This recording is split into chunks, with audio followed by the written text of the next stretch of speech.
Did you know there are 16 distinct damage types in the game? From physical to basic elements, combination elements and some special types too. Each has its own unique quirks and details, and today I'm going to show you everything you need to know about them all. I'm the Engineer, let's solve a practical problem.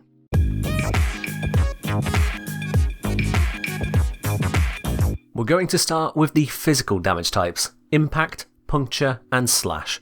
You may often find these abbreviated to IPS or IPS in other guides. Physical damage is innate to most weapons, but if it's not already there, then it cannot be added in by mods. Take for example the Amprex, which deals pure electric damage. There is no way to get the Amprex to deal any physical damage at this time. Physical mods, such as plus slash, will only scale that specific type of damage on a weapon. For example, adding a 90% slash mod to a weapon where half the base damage is slash will only increase the total damage by 45%, as it doesn't stack with the impact or puncture damage. While certain factions are stronger or weaker numerically to certain physical damage types, these modifiers are a low priority. Realistically speaking, how weak a faction is to which physical damage should have no bearing on your loadout choices. Impact physical damage, represented by the hammer icon, is a bit stronger against all shield types, as well as Grineer machines like Tusk Thumpers, but it's weak against biological Grineer and Corpus units. The proc, that is the status effect that happens when your attack also rolls to apply a status effect on this damage type, will briefly stagger most targets, only for a short duration. Impact procs also increase the chance of opening the target to mercy kill by 10%. Both of these are extremely minor results, and therefore pretty low value, making impact a rarely desired damage type in itself. If you stack on additional procs, this increases the stagger duration, as well as increasing the chance of opening up the target for a mercy kill by an extra 10% per proc. So more impact status effects, more mercy opportunities, assuming you haven't killed them already. Puncture physical damage, represented by the spike going through a ring, is effective against all types of armour, as well as Corpus robotics, but it is diminished against shields. Due to how Warframe calculations work, a bonus against armour means that the armour value is reduced by that percentage before calculating damage, and then the damage is boosted by the bonus percentage again, effectively double dipping. This can matter at higher levels against armoured units, but again at higher levels you won't be choosing Puncture over better options anyway. Do note that the infested sinew armour type almost exclusively shows up on armoured units in the Cambion Drift. It's very rare anywhere else, even for infested units. The Puncture proc is to reduce the target's damage output by 25%, and additional procs will further reduce their damage by 5% per proc. Usually speaking, it's better to spend time killing an enemy though, rather than spend the time trying to individually reduce the damage they deal, so a Puncture proc is again pretty undesirable like with Impact. Slash physical damage, represented by the slim crescent shape, deals bonus damage against all infested units, as well as biological Corpus units once their shields are down, and can deal extra damage to biological Grineer units so long as their armour is removed first. Armoured Grineer and Corpus robotics resist slash damage however. Take note of armour resistance's double dipping, meaning armour against slash is enhanced first in the calculation, and then the damage reduction is applied on top of this. However, armour isn't actually an issue for slash. The slash proc is to deal damage over time equal to 0.35 or 35% of the modded damage times faction damage mods if present, every second for 6 seconds. Modded damage means including pure damage modifiers like serration on rifles, as well as critical hits and headshots. It does not however include physical mods like plus slash or elemental mods like plus cold. This damage is dealt ignoring armour for slash procs, and is calculated without taking armour into consideration. As a result, if you would deal 1000 modded damage, but the enemy arm reduces it down to 10, your damage would first land for 10, but then the slash procs after, if it got triggered, would hit for 350 damage every second. As you can see, this massively bypasses the armour. As for additional slash procs, they just add on their own damage over time independently, stacking as many as you're able to deal and the enemy can take. It's because of this that slash is highly desirable against armoured units later into the game, despite the supposed resistance. Just remember that extra slash mods will make slash procs more likely than the other elements on your weapon, but it won't make the slash proc any stronger. Next then, we move on to the basic elementals: cold, electric, heat and toxin. These can be added to absolutely any weapon, so long as you have the appropriate mods. Also, when you add them via mods, the damage bonus scales from the whole weapon's damage. So say you have a weapon that deals 10 impact, 10 puncture and 20 slash damage, that's a total of 40. Adding on a 90% cold mod will give you an extra 36 cold damage, bringing the new total to 76. In this way, elemental mods are almost always more bang for their buck over physical mods on pure damage, let alone the effects that they bring. Do be aware that basic elemental mods will combine with each other or innate basic elements to form a combination element. You can't make an Amprex that is both electric and cold, as the two will merge to make magnetic instead. Cold damage is weaker against infested units, though slightly balanced out on the armoured Deimos units. In exchange, it is stronger against basic Corpus units and heavier Grineer units. Alloy armour is also used by some non-Grineer units like Bursas and Eidolons. Cold's proc is a slowing effect, slowing down all actions including movement by 25% for 6 seconds. This is especially useful in missions like Disruption for slowing down key targets, giving you more time to act. Additional procs will increase this effect by 5% per proc to a max slow of 70%, making the enemy almost 4 times slower than usual for a moment. Electric damage is enhanced against mechanical units, both machinery and robotics, but struggles against alloy armoured units like Bombards. Electric's proc has 2 components. Firstly, it'll stun the main target for a few seconds as they twitch with the electricity coursing through them. Boss type enemies will usually not be affected by this stun. The second component is a damage over time effect. It deals half of the modded damage times faction mods times electric mods, dealt every second for 6 seconds. Modded damage means base damage of the weapon, along with pure damage buffs like Serration, as well as crit and headshot bonuses. It does not include physical mods like plus slash, or elemental mods like plus cold. Plus electric is counted separately in the equation of course. So even if your weapon is only 1% electric, if it procs electric, the damage over time will add on the whole innate damage of the weapon. This damage over time is applied to the target and every other target within 3 meters, creating a zone of pain. If you apply additional electric procs, the stun can be reapplied, and extra damage over time can be piled on indefinitely, with their own independent durations. Electric is a decent minor form of crowd control and a little bit of AoE. Heat damage deals extra damage to biological Grineer units and weaker infested units, but deals less damage to the shield of the strongest Corpus units. Of the 4 basic elementals, this is the best all-round damage type to use. The heat proc has 3 distinct features. Firstly, it'll cause units to panic when initially procced, with a duration ranging from 2 to 4 seconds depending on the enemy type. Second, it deals damage over time to the procced unit every second equal to half the modded damage times faction mods times heat mods. This is the same calculation as electric except using the heat mods. Unlike electric, the damage doesn't also apply to nearby enemies. Instead, the heat proc also reduces the target's armour by up to 50%, increasing with time and lingering a short moment after the proc expires. Additional heat procs will keep the armour strip going and will add extra damage over time stacks. Uniquely, extra heat procs will also refresh the duration of the existing ones, allowing for infinitely scaling procs. No other element does this.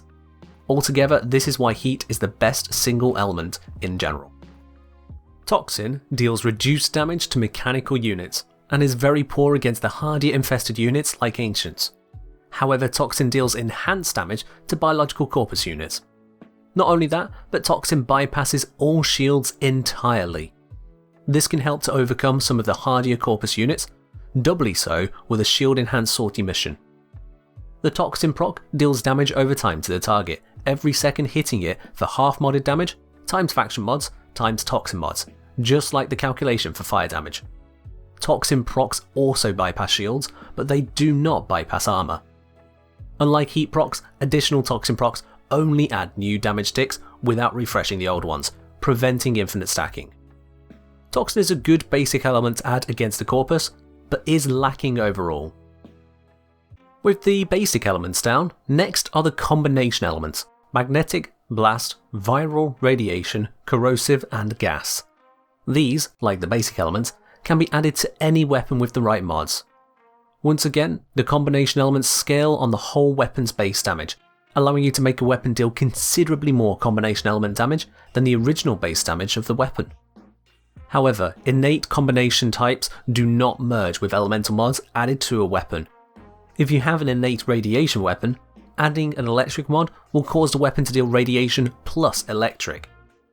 To return to pure radiation, you must then also add on a heat mod to force the mods to combine. This can be both helpful and a hindrance depending on your goal. Magnetic damage is very effective against all shields, but is considerably weaker against hardier Grineer units and others which use alloy armour like Bursars. This damage type can be achieved by combining cold and electric. When procced, this enhances the damage the target's shields take by 100%, doubling incoming damage for 6 seconds. This also prevents the target's shields from regenerating on its own, though shield ospreys, for example, can still recharge the shield of the target. Against Warframes, we also lose 250 energy over 4 seconds when hit with a magnetic proc. As these aspects all focus on shields, magnetic damage is roughly the worst combination choice possible against unshielded enemies, accounting for 2/3 of all units in the game. Additional procs from magnetic serve to scale up the increased damage to shields, which is again great against the corpus, and then only really those with lots of shields, and useless against anything else. If in doubt, don't bring magnetic.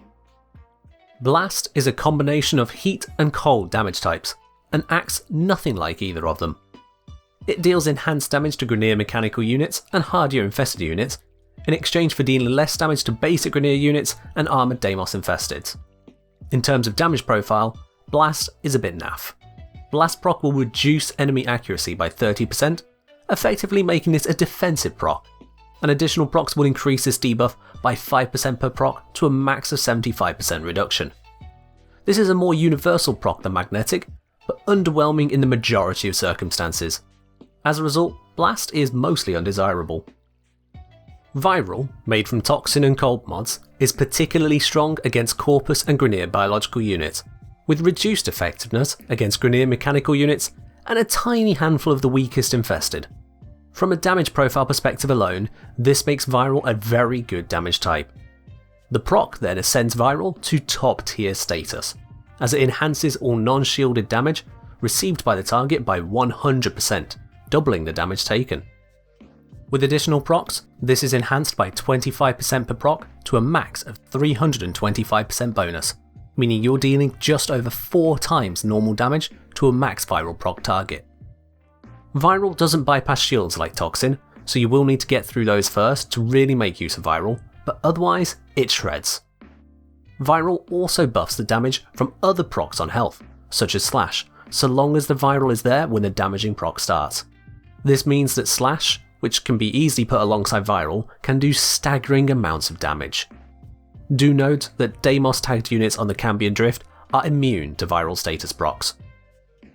Radiation damage is achieved by combining electric and heat damage.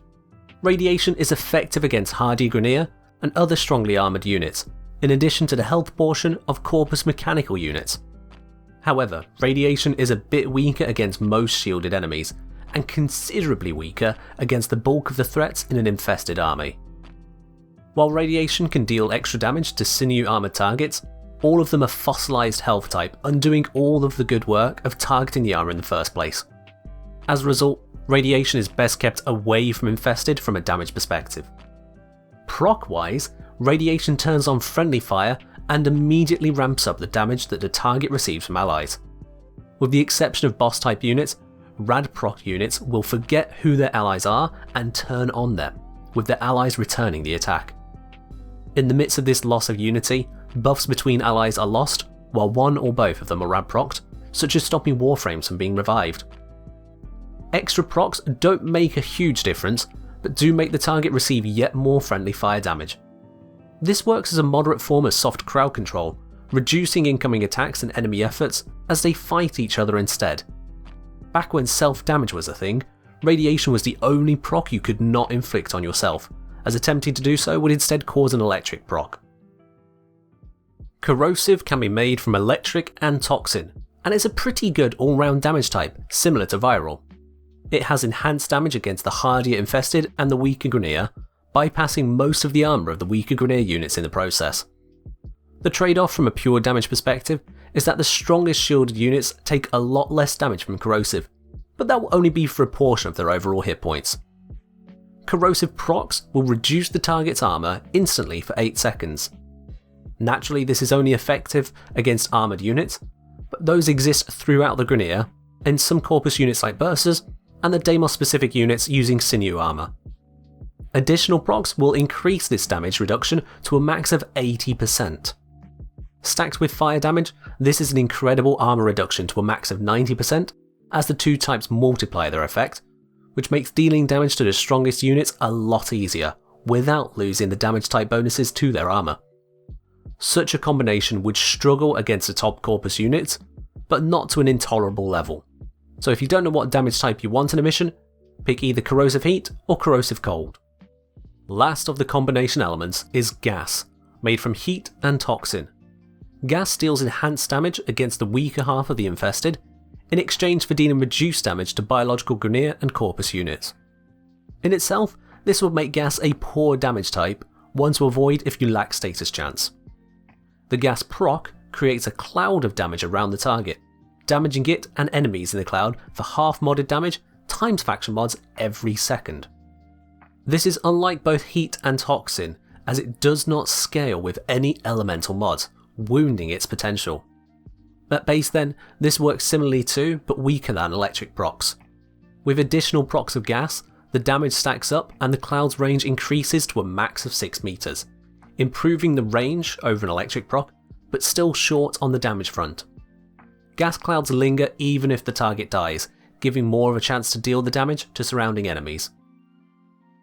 With the standard damage types wrapped up, we finally turn our attention to what can be best classified as special damage types. Before we proceed here, I must warn you of some minor spoilers ahead if you've not got to about mid-game with the main quest line. If you don't know what an amp is, it's probably best to pause the video here and come back later when you do. These special damage types are not ordinarily moddable or attainable for standard weaponry. Weapons can use some of them, but you won't find a mod for any of these anywhere at this time. All of them also have no modifiers to their damage against different unit health types or different unit shield types. What you see is what you get basically. And as I said, some spoilers if you haven't got far enough to have heard of an amp yet in game. So these damage types then are True Damage, Void Damage and Tau Damage. True Damage, or Typeless damage, isn't a damage type on its own so much as the lack of one. It deals whatever damage it is set to deal, with no regard for armour or resistances normally. It also lacks any kind of proc, instead simply existing. True damage is dealt usually through finisher attacks, though can also be found in slash procs, hence slash procs ignoring armour, and abilities like Energy Vampire. You never mod for true damage, you can only trigger it. Void damage is, believe it or not, the damage type associated with the void. It is ordinarily harnessed by operators and their amps, though can also be attained through some other means, such as Zaku's abilities. You cannot mod void damage onto anything, but Zaku's first and subsumable ability can amplify the damage of weapons with void damage. While void damage lacks any modifiers, it does still have an associated proc, which is to create an attraction bubble on the targeted spot. Any projectiles that enter the bubble are redirected to the centre of the bubble, damaging the target. Void damage also has the ability to reset sentient resistances to damage, and the same for things like the Shadow Stalker, helping to annihilate them quickly. Tau damage is named after the solar system to which the sentients were sent, the Tau system, and is as such the damage dealt by some sentients. It has no known proc at this time, and as it is the sentience damage type, it has no known way to be used by players at the moment. The only resistance to this damage type can be found in the Umbral mods gained from the Sacrifice quest. So yeah, it does nothing special and you can't use it, but Tau damage exists. And that's all of them. All the crucial points to know about the various damage types in the game. I've not covered the major metas for modding these or the minutiae of damage and proc calculations, as that's a related but altogether different topic for another time. If you've enjoyed this video or learned something new, make sure to give it a like. And if you're new to the channel or just haven't got around to this yet, why not subscribe as well? And as always, add elements, deal status, and fight well, Tenno.